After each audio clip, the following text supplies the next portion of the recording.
Cash App Advisor, one of the best guide for Cash App users. Hello everyone, my name is Mashkur Ali. Have you ever wondered what that Bitcoin option is in your Cash App? Well, you're not alone.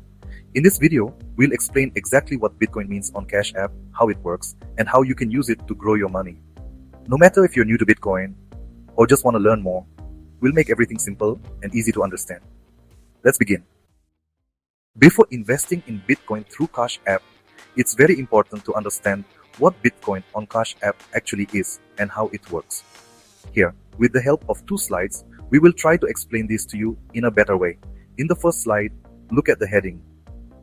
What is Bitcoin on Cash App and how does it work? After that, they have explained. Bitcoin on Cash App is a digital currency that you can buy, sell, send, and receive directly through the app. Bitcoin is described as a peer-to-peer version of electronic cash, which means you can send it straight to another person without needing a bank or any financial company in between. In the next slide, they explain, when you buy Bitcoin on Cash App, you actually own it, it's yours, and no one else can use it. Cash App stores most of its Bitcoin in cold storage, which means it's kept offline to protect it from hackers and online threats. The app uses blockchain technology, which is a secure system that tracks and records every Bitcoin transaction using a global network of computers. So, with Cash App, you can safely manage your Bitcoin anytime right from your phone.